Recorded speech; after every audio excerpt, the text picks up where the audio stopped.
दोपहर की धूप तेज थी। गांव के चौराहे पर मिट्टी की दीवारों वाला एक छोटा ढाबा खड़ा था। चूल्हे से उठता धुआं हवा में घुल रहा था और लाल मिर्च गरम मसाले की महक पूरे रास्ते तक फैल चुकी थी। ये ढाबा धर्मू बिरयानी वाला का था। कभी उसकी बिरयानी की मिसाल दी जाती थी, पर जैसे जैसे भीड़ बढ़ी वैसे वैसे उसके भीतर लालच भी बढ़ता गया। घर पर पत्नी कमला, बेटा चरण 12 साल का और बेटी नानी 7 साल की, सब उसी एक ढाबे पर टिका था। धर्मू बड़े भगोने में कीमा भून रहा था। चट-चट की आवाज पूरे ढाबे में गूंज रही थी। इतना धुआं करोगे तो बच्चों को दम हो जाएगा। धीरे पकाओ धर्मू। धीरे पकाया तो 2 घंटे लगेंगे एक बिरयानी में। भीड़ देख रही हो ना, काम और तेज करना पड़ेगा। तभी खेत से लौटते 2 किसान आते हैं। अरे धर्मू, आज तो कीमे की खुशबू दूर खेत से आ रही थी।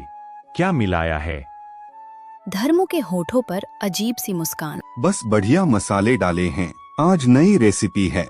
पीछे लकड़ी की पेटी में सस्ता और बासी मीट दबाकर रखा था, जिसे वह ताजा बताकर मिलाने लगा था। बस यही थी शुरुआत, एक छोटी सी मिलावट जो आगे चलकर पूरे गांव की सांसें रोक देने वाली थी। शाम का समय था। ढाबे के पीछे वाले छोटे आंगन में टीन की छत से पानी की बूंदें टप टप गिर रही थीं। कमला कपड़े समेट रही थी और घर पर एक अजीब सी चुप्पी थी। धर्मू अंदर बैठा कमाई का हिसाब कर रहा था। सिक्कों के टकराने की खनक छोटे कमरे में गूंज रही थी। धर्मू का ढाबा अच्छा चल रहा था, पर जितना आता था उससे ज्यादा कमाने की भूख अब रोज बढ़ने लगी थी। कमला सब समझती थी, पर बोल नहीं पाती थी, क्योंकि घर, खर्चा और बच्चों की पढ़ाई सब उसी ढाबे पर टिके थे।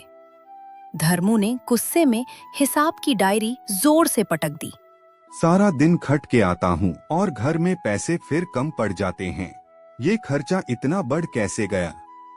उसकी आवाज से हवा और भारी लगने लगी। कमला धीरे से पास आई और बच्चे दरवाजे के पास खड़े होकर सब सुन रहे थे। खर्च बढ़ा नहीं धर्मू, बस दाल, सब्जी, गैस, सबकी कीमतें बढ़ रही हैं और तुम रोज आधा मांस कच्चा फेंक देते हो, उसका भी घाटा है। इसलिए तो कह रहा हूँ, थोड़ी मिलावट करूँगा तो क्या हो जाएगा? सब करते हैं, लागत कम होगी, मुनाफा बढ़ेगा। धर्मू, जो मुसीबत दूसरों पर डालते हैं वो लौटकर अपने ही घर गिरती है। साफ साफ मांस लाओ, लोग अच्छी बात से याद रखें तुम्हें। अच्छी बात से पेट नहीं भरता कमला, आज से तुम इन बातों में मत पड़ना। कमला ने बच्चों को दिलासा दिया, पर उसके अपने मन में डर और गहरा गया। अम्मा, पिताजी गुस्सा क्यों हैं? कुछ नहीं बेटा, काम का थकान है। धर्मू का आज का छोटा लालच कल को कोई बड़ी मुसीबत बन सकता था। उधर चौराहे से एक ग्राहक ने तेज आवाज लगाई, जिससे माहौल और तनावपूर्ण हो गया। धर्मू, बिरयानी है क्या? जरा जल्दी दे देना भाई। देखा, भीड़ चाहिए, भीड़ अच्छी बिरयानी से नहीं, सस्ती बिरयानी से आती है। धर्मू जैसे कमला को ही दोष देता हुआ ढाबे की तरफ चला गया, और इसी तरह एक छोटे से लालच ने धर्मू और उसके घर के बीच पहली दरार डाल दी। रात का समय था। ढाबे की पीली ट्यूबलाइट टिमटिमा रही थी। दूरी पर कहीं ट्रैक्टर की हल्की गड़गड़ाहट हवा में तैर रही थी। धर्मू ढाबे के काउंटर के पीछे खड़ा था, जबकि कमला चुपचाप बर्तन मांज रही थी। उस रात धर्मू के मन में पनपता लालच अब हकीकत बनने वाला था। भीड़ कम थी, कमाई कम थी, और उसके दिमाग में बस एक ही आवाज, थोड़ी मिलावट से क्या हो जाएगा। धर्मू पीछे के कमरे में गया। कोने में 2 बोरियां रखी थीं, एक में असली मांस और दूसरी में सस्ता बासी मांस। असली गोश्त 1 किलो, सस्ता आधा किलो मिला दूं, किसी को क्या पता चलेगा? दिखता तो एक जैसा ही है। कमला ने उसकी बात सुन ली और घबराकर अंदर आई। धर्मू, ये क्या कर रहे हो? ये गलत है, लोगों का पेट खराब होगा। बस हर चीज में रोक टोक बंद कर। तुझे दुनिया की फिक्र है या अपने घर? धर्मू, घर मेहनत से चलता है, लालच से नहीं। तुम मेहनती आदमी हो, अपने हाथों की बनी चीज क्यों खराब कर रहे हो? देख कमला, मैंने फैसला कर लिया है, आज मिलावट होगी। बस 4 ग्राहक को नकली मुस्कान के साथ। उसकी आंखों में डर था, क्योंकि धर्मू का यह फैसला उनके घर की इज्जत को दांव पर लगा सकता था। कमला के समझाने पर भी धर्मू का लालच और अड़ियलपन किसी बात को सुनने को तैयार नहीं था। कुछ देर बाद एक साधारण मजदूर ढाबे पर आया। दिन भर की थकान उसके चेहरे पर थी और भूख उसकी आंखों में। धर्मू भाई, आज की बिरयानी देना, सारा दिन मजदूरी की है, कुछ अच्छा खाना चाहता हूँ। अरे क्यों नहीं भाई, बिरयानी तो आज बहुत खास बनी है। धर्मू ने उसी मिलावट वाली बिरयानी वह मजदूर को परोस दी। वह खुश होकर खाने लगा, क्योंकि उसे स्वाद ही नजर आया, सच नहीं। वाह धर्मू भाई, मजा आ गया, कल फिर आऊंगा। कमला यह सब देखती रही, लेकिन कुछ कह नहीं सकी। धर्मू, ये रास्ता गलत है। आज किसी को पता नहीं चला, पर कल वल कुछ नहीं होता। औरत हो, समझ नहीं सकती। कोई शब्द नहीं, बस दर्द। उस रात ढाबे पर खाना तो बिका, पर धर्मू और कमला के बीच भरोसे का एक बड़ा हिस्सा टूट गया। और इसी टूटन की आग अगले दिन एक बड़ा हादसा बनकर फूटने वाली थी। अगली सुबह ढाबे के बाहर हल्की धूप थी, चिड़ियों की आवाज आ रही थी, लेकिन माहौल उतना शांत नहीं था जितना दिखता था। धर्मू को लगा था कि उसकी मिलावट वाली बिरयानी किसी को पता नहीं चलेगी, पर गांव की हवा सच को ज्यादा देर छुपने नहीं देती। ढाबे के बाहर बैठे 2 लोग धीरे धीरे उसकी बिरयानी की शिकायतें करने लगे। कल रात मैंने धर्मू की बिरयानी खाई, कुछ अजीब सा स्वाद था भाई। सच कहूँ तो मेरे पेट में भी दर्द हुआ, लग रहा था मसाला ही कुछ गड़बड़ है। धर्मू ने सब अनसुना कर दिया, लेकिन कमला का चेहरा उतरा हुआ था। 2-4 लोग बोले तो क्या, ढाबा ऐसे ही चलता है, सबको खुश करना थोड़ी होता है। वह चूल्हे पर खिचड़ी बना रही थी और मन में डर बैठ चुका था। जब शिकायतें उसके कानों तक पहुंची, 2 सुबह का खाना जल्दी बना, आज भीड़ ज्यादा होगी। लोगों ने शिकायत की है, धर्मू तुम्हारी बिरयानी से तबीयत खराब हुई है। अरे ये गांव वाले तो खाली पेट में पानी पीना गलत कर दें तो कहते हैं खाना खराब था। धर्मू, गलती छोटी हो या बड़ी, गलत वही रहती है। बस कर कमला, नैतिकता की किताब लेके मत बैठ जा। धर्मू ने इसे भी मजाक में उड़ा दिया, पर कमला के दिल में बोझ था कि गलत चीज का अंजाम एक दिन सबको भुगतना पड़ता है। इसी बीच एक बुजुर्ग अपनी बेटी को लेकर ढाबे 2 पर आए। उनके चेहरे पर चिंता साफ थी। उन्होंने बताया कि रात भर लड़की की तबीयत खराब रही, धर्मू की बिरयानी खाने के बाद। धर्मू, कल की बिरयानी से मेरी बेटी की तबीयत खराब हो गई, रात भर उल्टियां हुई है। धर्मू के भीतर का अहंकार तुरंत बाहर आ गया। उसने बुजुर्ग को उल्टा जवाब दिया। मेरी बिरयानी से तो कुछ नहीं होता, शायद तुमने कहीं और से कुछ खाया होगा। बेटा, झूठ बोलने से सच नहीं बदलता, हमने तो बस तुम्हारे ढाबे पर भरोसा किया था। छेक देखो काका, मेरे पास बेकार बातों का टाइम नहीं है। अगर पसंद नहीं आया तो मत आया करो ढाबे पर। काका, माफ कर दीजिए, शायद सच में हमारी तरफ से कोई गलती। पूरा ढाबा उसकी रुखाई देखकर चुप हो गया। कमला बात संभालने आई, लेकिन धर्मू ने उसे भी रोक दिया। बुजुर्ग दुखी होकर चले गए। धीरे धीरे ढाबे में खामोशी फैलने लगी। ग्राहकों की संख्या कम होने लगी। लोग चुपचाप बातें करते हुए दूर हटने लगे। दिन चढ़ते चढ़ते एक और ग्राहक ने मिलावट की अफवाह पूछी। धर्मू भाई, सच में आपकी बिरयानी में कुछ सस्ता मीट मिलाया था क्या? किसने कहा? कौन है जो मेरी बदनामी कर रहा है? नाम बताओ। नहीं भाई, बस लोग बातें कर रहे थे। धर्मू बुरी तरह भड़क गया। कमला दूर खड़ी सब देख रही थी। धर्मू, तुम्हारी आवाज नहीं, तुम्हारी गलतियां ऊंची हो रही हैं। उसके शब्द धीरे थे, पर चोट गहरी। धर्मू की इज्जत पर पहली बार धूल जमी थी, और यह शुरुआत थी आने वाले बड़े तूफान की। धर्मू को लग रहा था कि 2 से 4 लोगों की शिकायत से कुछ नहीं होगा, पर धीरे धीरे पूरा गांव उसकी बिरयानी की बात करने लगा। और बात सिर्फ स्वाद की नहीं, भरोसे की थी। ढाबे के बाहर 6 से 7 गांव वाले इकट्ठा खड़े हैं। धर्मू अंदर से गुस्से में निकलता है। भाई, कल रात हमारे घर पर भी वही हुआ। धर्मू के ढाबे का खाना खाया था। मेरे तो बच्चों की हालत खराब हो गई। ऐसा कभी नहीं हुआ पहले। सुना है वो सस्ता मांस मिलाता है असली में, तभी दाम कम रखकर भी इतना कमा लेता है। किसने कहा? किसने ये बकवास फैलाई है? धर्मू, हम झूठ थोड़े बोल रहे हैं। सबको एक जैसा दर्द हुआ है। अरे दर्द इसलिए हुआ होगा क्योंकि तुम खुद साफ सुथरा नहीं खाते, मुझे बदनाम कर रहे हो। ढाबे में पहले जैसा रौनक नहीं। 3 से 4 खाली टेबल और कुछ टूटे बर्तन हवा में हिल रहे हैं। धर्मू बेटा, हम तेरे ग्राहक थे। हमने तेरा साथ कभी नहीं छोड़ा, पर तूने ही शुरू किया मिलावट का खेल। काका आप भी, आप सबको कोरी अफवाहों पर भरोसा है। नहीं बेटा, हमें तुम्हारी बिरयानी पर भरोसा था, पर जब वही भरोसा टूट जाए तो इंसान तकलीफ में आ जाता है। धर्मू, पहले तुम ईमानदार थे, फिर लालच आया। अब हमें यहाँ आना अच्छा नहीं लगता। भीड़ में खलबली होती है। गांव वाले ढाबे में झांक कर देखते हैं।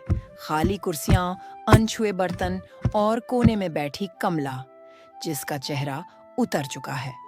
कुछ कदमों का दूर जाना धर्मू को उतना नहीं दुख देता था जितना विश्वास का दूर जाना देता था। देखा धर्मू, गलती को मान लेने से इंसान छोटा नहीं होता। कमला, मैंने सच में इतनी बड़ी गलती कर दी क्या? हाँ धर्मू, लेकिन गलती को सुधारने वाले ही असली इंसान होते हैं। पहली बार धर्मू को महसूस हुआ कि ढाबा सिर्फ मसालों और बिरयानी से नहीं चलता है लोगों के भरोसे से। हवा में ढाबे की खालीपन की आवाज गूंजती है और इसी सन्नाटे में धर्मू के जीवन का असली तूफान आने वाला था, जो उसे पूरी तरह गिराकर उसे फिर से उठना सिखाएगा।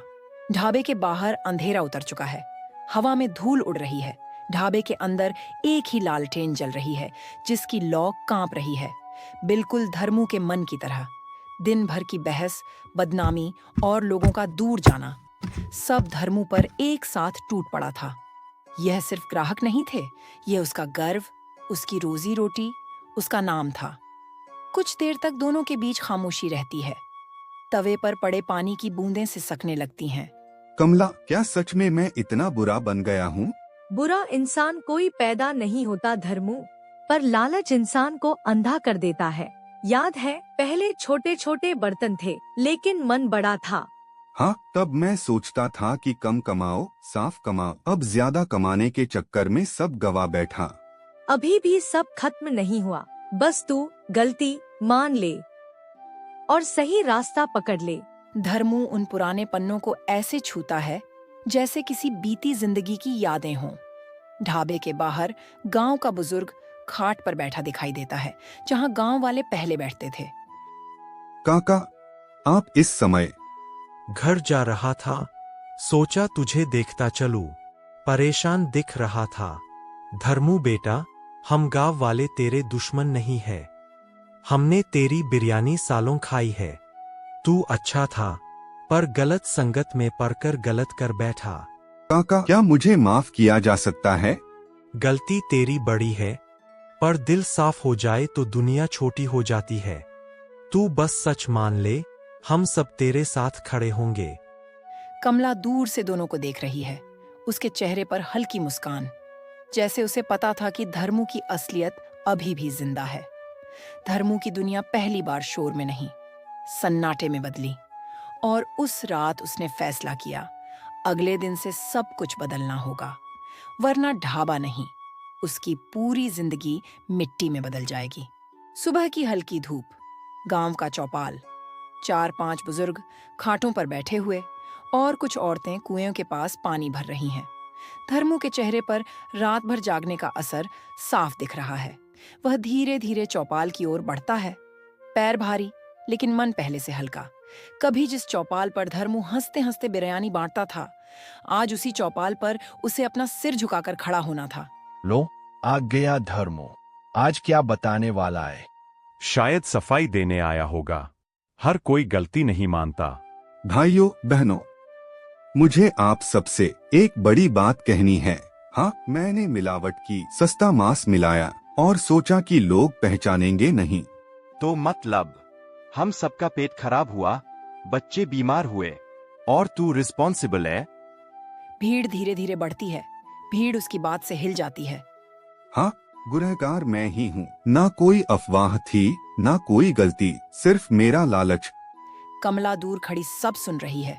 उसकी आंखों में हल्की नमी और हल्का गर्व। मैं अपने ढाबे के ताले खुद लगाऊंगा। जब तक भरोसा वापस न कमा लूं, ढाबा नहीं खोलूंगा।